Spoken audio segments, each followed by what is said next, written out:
If you were looking for a power supply, this is a good video for you to watch. So I had this CX600 for about 4 years now, and it's been an amazing power supply. It did not give me any issue, just that I had to upgrade to a bigger graphics card, and that needed more power.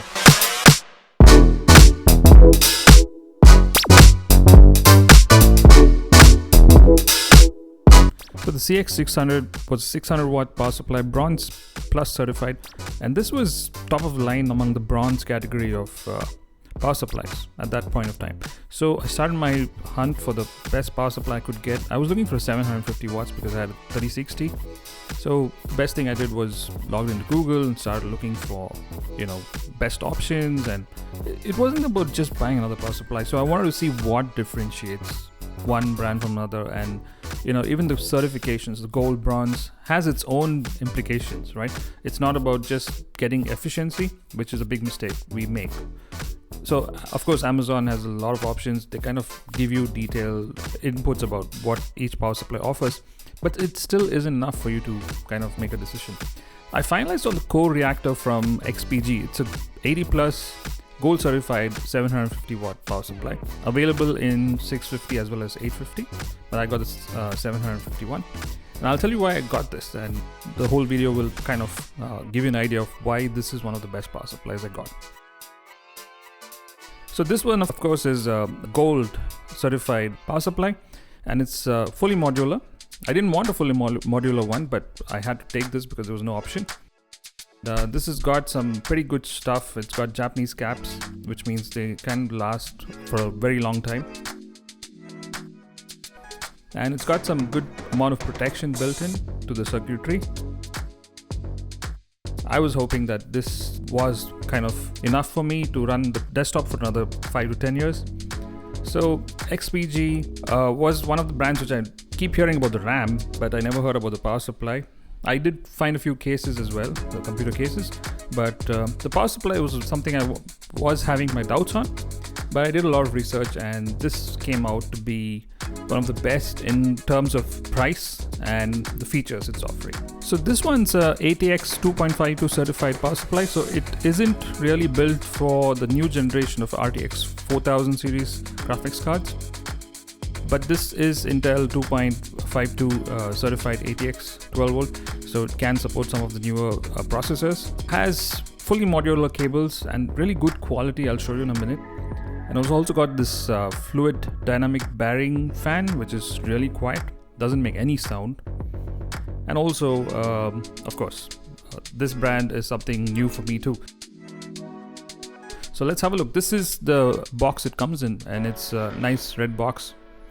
Has 750 mention on it right on top, 80 plus gold, and it's also rated by Cybernetics for its sound, and other components inside are also rated quite high. So let's quickly have the box open.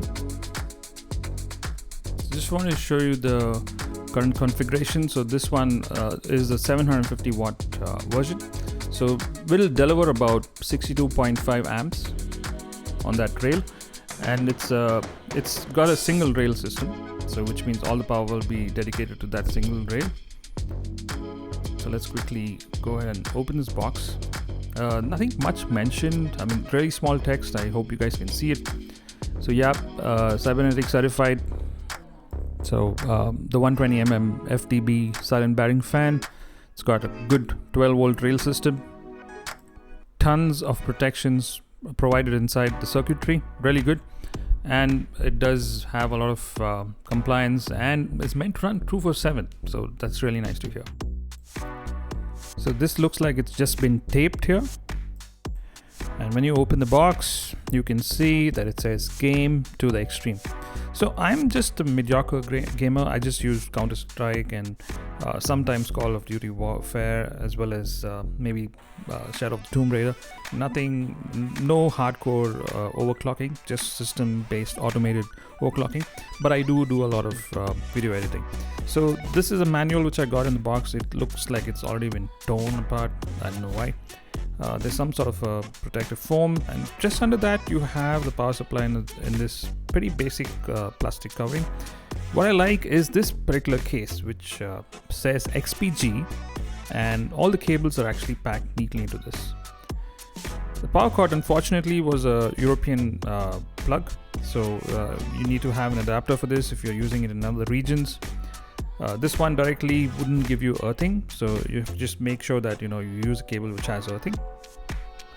And the remaining cables, quite a lot of them, a whole bunch of them actually, which I probably think I wouldn't use even a quarter of these, because all I need is the motherboard power supply, one to the graphics card and one to the CPU, and maybe one to my old hard disk. So just about 3 or 4 of them.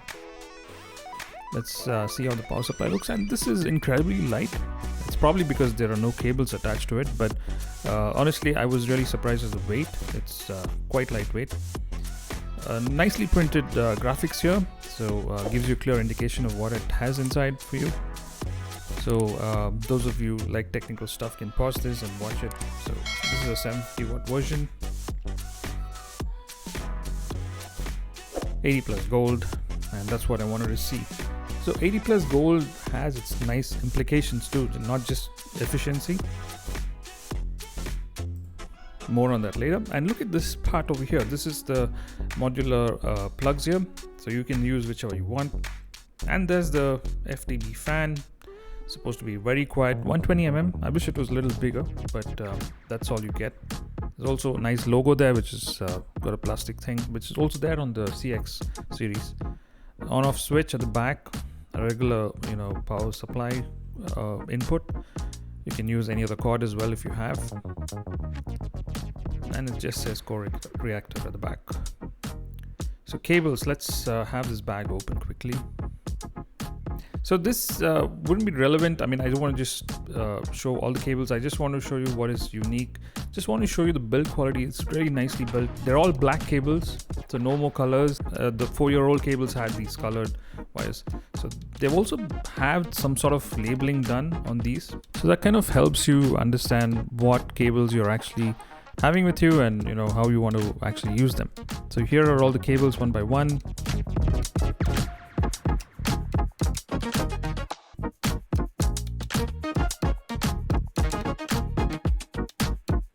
Motherboard cable is my most important one. So here's my CPU cabinet. It's a H500 from Cooler Master. Bought this a few years ago. Still one of the best CPU cases I feel out there in the market. You can also see I'm using an old hard disk. I've taken out my old power supply, and this one goes in pretty easily, because if you look at the size, it's just a handful, and no cables makes it even more easier to mount. Let's see if you guys notice anything unusual. So I kind of started assembling the whole thing because I just forgot what I'm supposed to do correctly and started going ahead with the build. I didn't flip the power supply, so the fan's actually facing the top of the graphics card, which is incorrect orientation. So it's supposed to pull out air from the bottom and exhaust it at the back of the case. So I did correct this a little later. So I was so unaware of doing this because I was quite interested in getting this together in one piece quickly. And it fits pretty easily. And they've also given you a pack of small screws. Fix this on your case, so you do not worry if you don't have these fitting screws. And once you put this in place, you can easily plug in the cables you really want to use. So that makes it very easy. And honestly, a lot of empty space in this shroud area, because previously I had all these cables folded and tucked in and had all these cable ties to keep them in place, but now I don't have to worry about that. The kind of shielding they add on these wires, I still feel it makes it a little more difficult for you to actually move these around, especially at the back of the case where all of these are being routed behind the motherboard. I just feel these are really tough and difficult to bend. But either ways, once you put them in place, I don't think you have to think about them again. So that's a good thing about them. So everything is done. The cables are fixed. I've put on the shroud cover as well. So it makes it very easy for you to put this cover on. Before, I should find wires jutting out. Now it's much easier. The power switch is at the back. I put it on and it powers up. Pressing on the power button on the CPU case brings this whole thing to life. And strangely enough, there's no noise from this power supply at all. Neither did the CX600, but then again, if it is on load, I really do not hear any kind of sound from the fan. I'm guessing this is going to be similar, so it is. Yep, it works well. Now, one of the things which makes this special is the inbuilt quality of the hardware it uses. And I went through a couple of sites before, kind of making this purchase. So I did go to Tom's Hardware, and there's another website I went through after this. So I just read about the components they're using, and the gold series of power supplies really are of a different generation. So you can see that this particular model, the Core Reactor, is on par with some of the bigger names in the market, right? So this is equivalent to, for example, from this website, techpowerup.com, you can see that the ratings it's got in terms of its efficiency levels, the hold up time. I mean, this is one of the most important factors, honestly.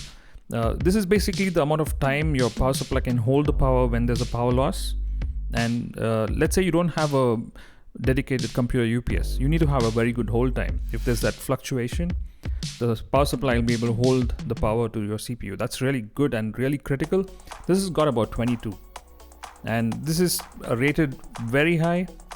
In fact, you need about 17 seconds to be on the safer side. This is 22, and you can see some of these graphs here which kind of show you techpowerup.com has a lot of information on this. So if you look at it, it's rated above most of the power supplies in its category. So I think this is good. I mean, this is equivalent to an RM series on the Corsair, and it's also as good as probably if not better than the Cooler Master V750 Gold series.